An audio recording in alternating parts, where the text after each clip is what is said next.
summer's pretty much done. We're getting into fall. The leaves are starting to turn. Oh, I'm going to get some beautiful pictures. I got pictures tonight, too. I got pictures of the yard.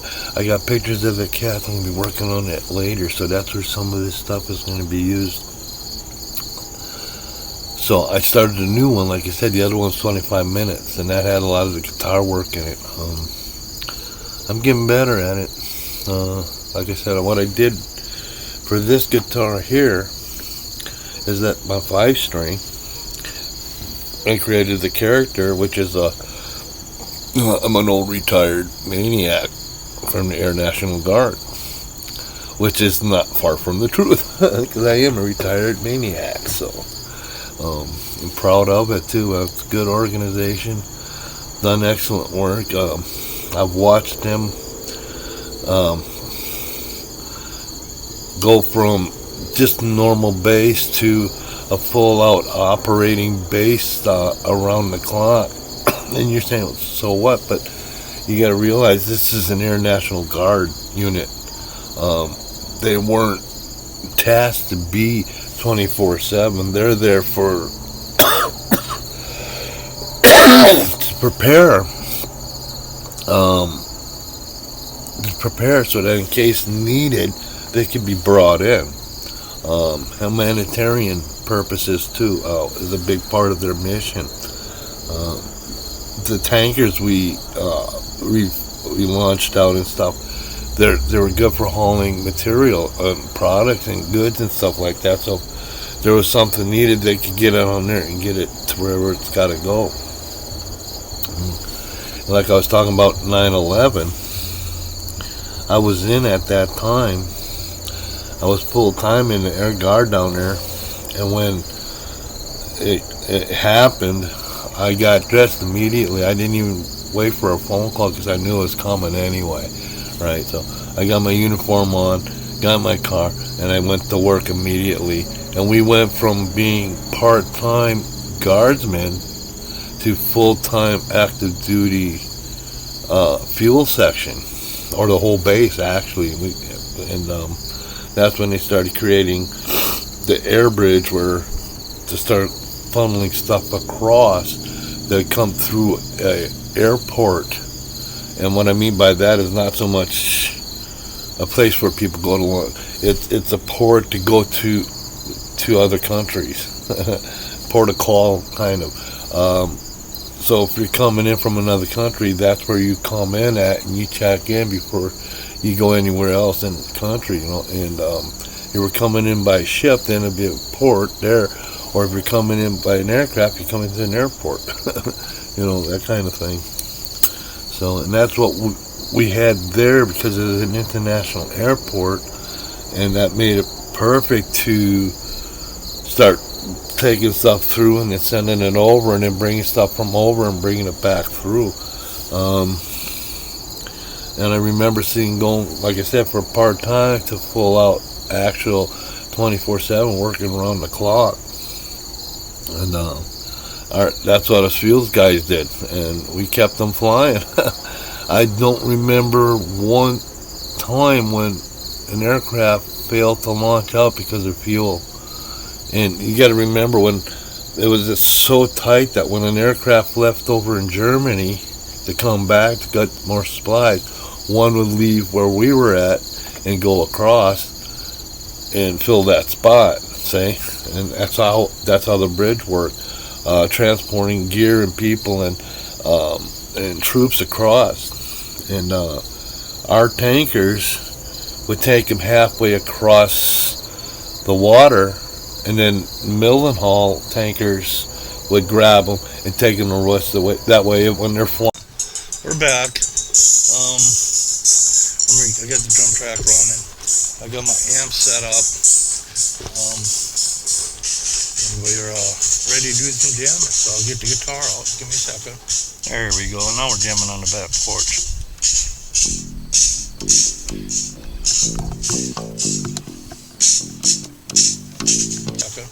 There we go. Now we're jamming on the back porch.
Old retired fuel troop from the Air Guard down in Bangor.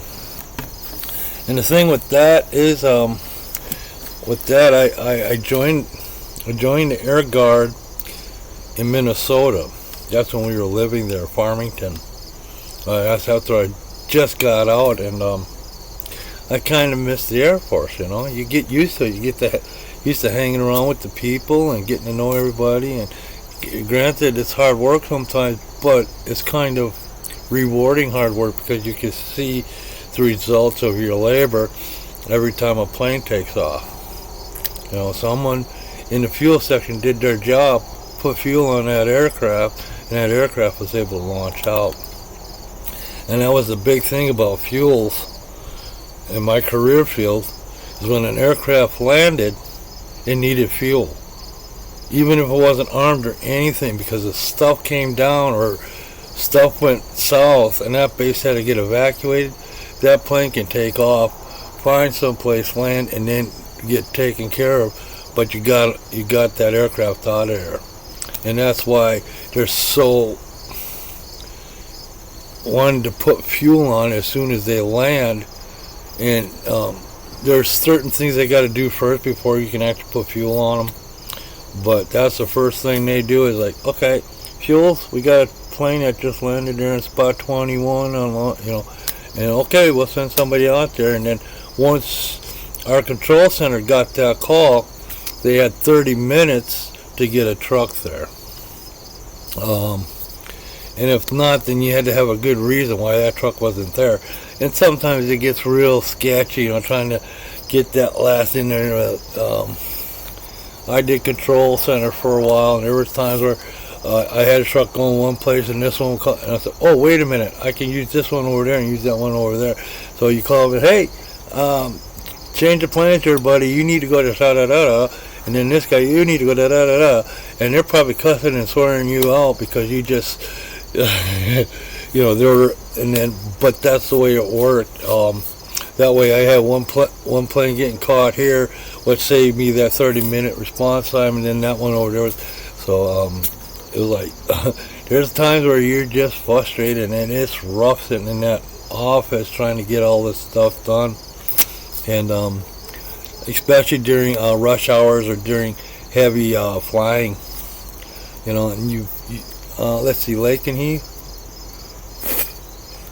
I want to say 21 trucks, close to that, and they could have 10 trucks on the line at one time, and they're all maxed out trying to.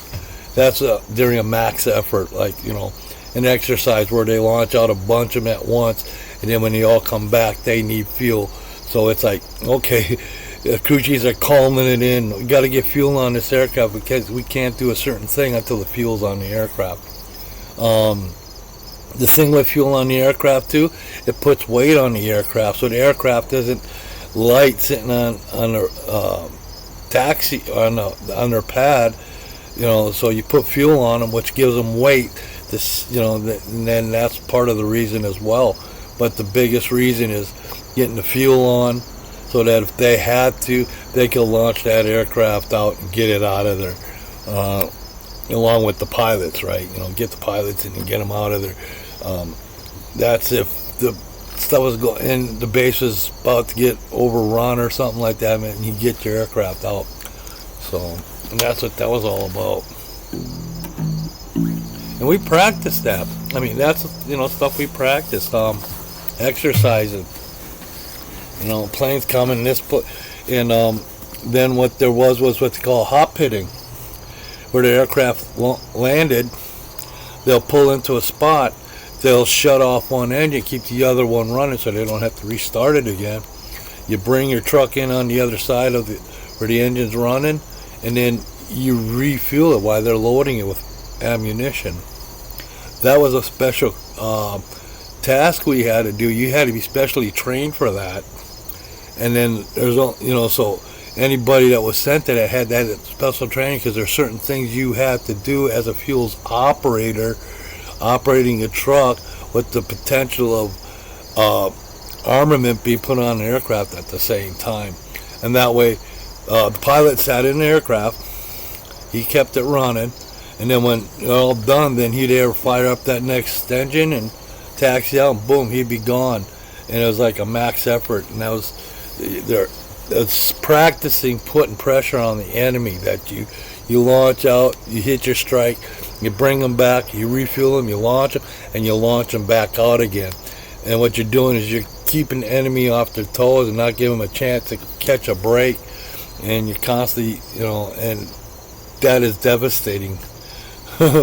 So it's like that. We practiced that a lot when we did exercises. Some bases had actually hot pits set up. They're like a hydrant type thing with a pantograph arm. The plane would pull in, they'd pull that pantograph arm out, hook it up to the aircraft, and while they're loading and stuff like that and checking the aircraft out, if you would be refueling it. So when the refueling's done, you unhook it, slide that pantograph arm back, then when it's all armed and everything's ready, you launch it back out and away it goes again. And that's what they call a quick turnaround. That's wartime stuff. You practice it in peacetime, but you do it and all that, kind of make sure everything's safe and people are watching and make sure you're doing it right. Like I said, you have to have special training for it. And but then when they actually do it for real, it's all, you glad you had the training, because it's serious stuff trying to get those aircraft relaunched out. And we practiced that, and I remember, well, it depends too about the base and where you're at. Okay. Oh, all right, 16 minutes. Darn it. Hold up. From me, hold. All right, there we go. I put the guitar up. Just having a little bit of a relaxation back on the porch here, using special effects, movie magic. Cheers. I said it's fall. Okay, hold up. I'm gonna pause. I'm gonna start having a little get together here. Sorry about that. And this is Mr. Editor. A little bit of guitar work. Got the guitar going here. You can hear it. That's what I just recorded. Plus I got the drum track rolling too. That's on a loop. So that's gonna play over and over and over again. So.